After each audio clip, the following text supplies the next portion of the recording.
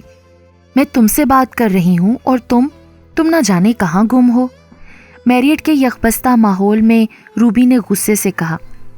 سیدھی سادی شلوار قمیص پر سینے پر بڑا سا دوپٹہ پھیلائے، کمر پر جھولتی لمبی چوٹی سے نکلتی شریر لٹوں کو بار بار بے دردی سے کانوں کے پیچھے اڑستی، آنکھوں میں حیرت لیے دروازے کے پٹ کو تھامے سوال کرتی، حیران سی مسکراتی وہ لڑکی جس کا وہ نام بھی نہیں جانتا تھا۔ حیدر کے دل و دماغ پر وہی چھائی ہوئی تھی، اور حیدر کا تو آج کل وہ حال تھا بقول مومن، تم میرے پاس ہوتے ہو گویا جب کوئی دوسرا نہیں ہوتا۔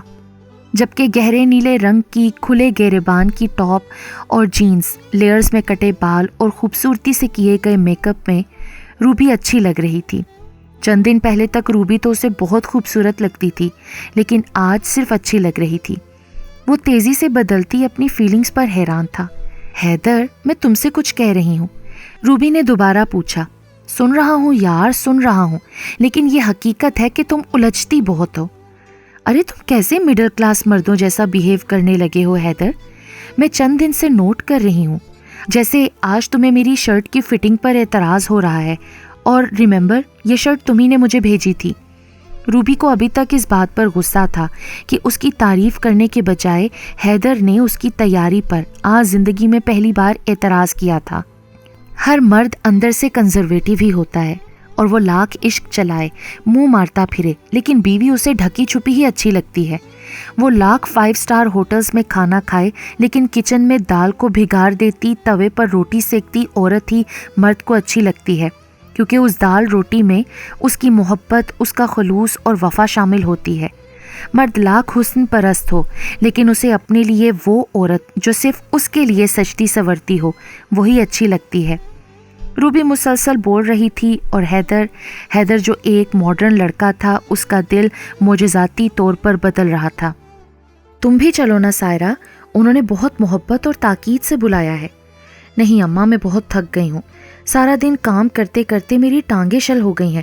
آپ بھابھی کو لے جائیں، پھر چچا جان کی بھی تو پوری فیملی جا رہی ہے نا۔ ہاں، تمہاری نمرا بھابھی بھی جا رہی ہیں۔ آج عید تھی اور اتفاقاً چاند 30 کا ہو گیا تو عین عید والے دن بارات ٹھہری، سو سب حیدر کی بارات کے ساتھ جا رہے تھے، اور پھر سب کے اصرار کے باوجود وہ نہ جا سکی کہ وہ حساس دل رکھنے والی ایک لڑکی تھی۔ ہو سکتا ہے وہ حیدر کو یاد بھی نہ ہو، وہ بھول چکا ہو کہ ان چند دنوں میں اس پتھر جیسی لڑکی کے وجود میں حیدر کی محبتوں نے دراڑیں ڈال دیں۔ وہ حیدر کی شادی میں شریک نہیں ہو سکتی تھی، اسے اندھی محبت ہوئی تھی۔ تکیوں میں سر دیے وہ اس شخص کے لیے رو رہی تھی، اللہ سے اسے مانگ رہی تھی۔ وہ اس سے مانگ رہی تھی جسے پھیلے ہوئے ہاتھ پسند ہے، اور وہ پھیلے ہوئے ہاتھ بھر دیتا ہے۔ وہ اسے مانگ رہی تھی جسے اس نے دوبارہ دیکھا تک نہیں تھا، لیکن اس سے محبت کی دعوے دار تھی۔ وہ اس کی محبت کی، اس کی رفاقت کی طلبگار تھی۔ وہ سجدے میں اپنی بے نام کیفیت پر رو رہی تھی، اور کاتب تقدیر اس کے آنسوؤں پر ہنس رہا تھا۔ یہ سب کیا ہے بھابھی؟ سب کمرے سے باہر جا چکے تھے، اور بھابھی نمرا اسے باتھ روم کی طرف دھکیل رہی تھی، اور انم جلدی سرخ حسین دبکے سلمے اور نگینے سے سجا قیمتی غرارہ سوٹ استری کر رہی تھی۔ آپ کی آج بارات ہے، ابھی اسی وقت آپ کی رخصتی ہے، جتنی دیر کریں گی آپ کا اپنا ذاتی نقصان ہے، لہٰذا فوراً باتھ روم میں گھس جائیں اور 5 منٹ میں شاور لے کر باہر آ جائیں۔ رخصتی ہے؟ مگر کیسے اور کس کے ساتھ؟ سائرہ سراپا سوال تھی۔ ارے بس بات تو کچھ بھی نہیں تھی. حیدر میاں امریکہ میں پیدا ہوئے اور وہیں پلے بڑھے. بچپن کی منگنی تھی. عین نکاح کے وقت حیدر میاں نے شرط رکھ دی کہ لڑکی کو وہ برقع اڑائیں گے. گو کہ بات معمولی تھی لیکن بہت بڑھ گئی. نہ حیدر میاں اپنی بات سے ہٹنے کے لیے تیار اور بھائی لڑکی کا باپ بھی بہت ضدی آدمی تھا. سو حیدر صاحب کی بارات لوٹا دی گئی. حیدر میاں کی اماں شہلا بیگم کہتی تھیں بغیر دلہن کے گھر جاؤں گی تو بہت سبکی ہوگی. میں تو چپ چاپ بیٹھی سب کچھ دیکھ رہی تھی. میں تو سوچ بھی نہیں سکتی تھی. حیدر میاں خود حیدر میاں خود میرے پاس چل کر آئے اور مجھ سے سائرہ کو مانگا. سو بس حیدر میاں کے منہ سے یہ بات نکلنی تھی کہ سبھی میرے اور سائرہ کے ابا کے پیچھے پڑ گئے اور ہاں کروا کر ہی چھوڑی. ہاں بس ہر بات کا ایک وقت ہوتا ہے. لڑکیاں بالیاں سائرہ کو تیار کر رہی ہیں. پوری بارات گھر میں بیٹھی ہے. میرے تو ہاتھ پیر پھولے جا رہے ہیں. تم بس فوراً چلی آؤ. ہاں رخصت ابھی کر رہی ہوں سائرہ کو.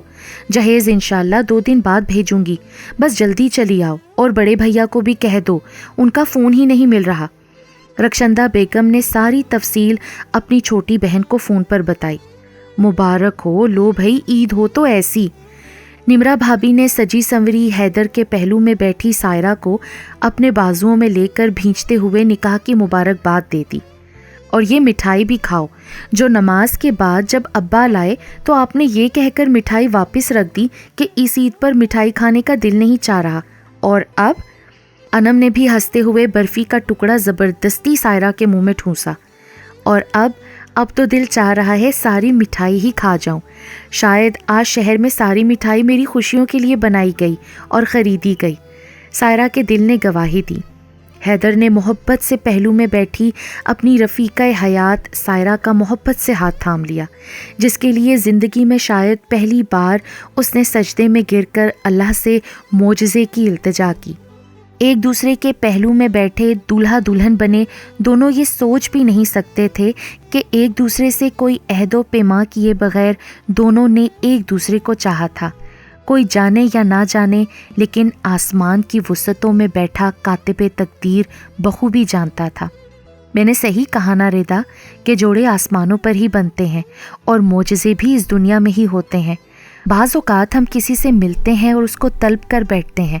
وہ ہم کو آسمان والے کی رحمت سے ملتا ہے اور ہم کفر بولنے لگتے ہیں کہ ہم نے چاہا ہم نے پا لیا اور جوڑے زمین پر ہی بنتے ہیں. نہیں، جوڑے آسمانوں پر بنتے ہیں اور میں اپنے رب کی شکر گزار ہوں جس نے میری دعا سنی، جس نے میری طلب کو میری تقدیر میں لکھ دیا. افسانے ناول پڑھ کر میں کتنا ہنستی تھی کہ زندگی میں ایسا کہیں کچھ بھی نہیں ہوتا، لیکن ہوتا ہے. آدھی رات کو بستر سے سوتے سوتے اٹھ کر دلہن بنی سائرہ نے کنکھیوں سے ہنستے مسکراتے ہوئے انم کی چھیڑخانیوں کا جواب دیتے گھونگھٹ کی آڑ سے نظر آتے حیدر کو دیکھتے ہوئے جیسے اپنے آپ سے کہا اور سر جھکا کر مسکراتی. رخشندہ بیگم نے سجی سنوری مطمئن خوش حیدر کے پہلو میں بیٹھی بیٹی کو دیکھا. واقعی شریف لڑکیوں کے نصیب سرخ ریشمی رومال میں لکھے ہوتے ہیں. شریف، صابر اور باحیا لڑکی کا نصیب قابل دید ہوتا ہے اور ہر کام کا ایک وقت مقرر ہوتا ہے. اللہ تو اتنا بڑا منصف ہے کہ میرے بدگمان دل کو صاف کرنے کے لیے رشتہ بھی رقیہ کے توسط سے جوڑا. میرے مالک مجھے معاف کر دے، میں بہت ناشکری اور بدگمان ہو گئی تھی. رخشندہ بیگم نے اپنے آپ کو ڈانٹتے ہوئے کہا. رات کے 2:30 بج رہے تھے. حیدر کی ماں شہلا رخصتی کا شور مچا رہی تھی. ہر طرف خوشیاں تھیں، کہے تھے، مسکراہٹیں تھیں اور رخشندہ بیگم بے ساختہ رقیہ بیگم کو سینے سے لگا کر کہہ رہی تھیں عید مبارک میری دیورانی صاحبہ.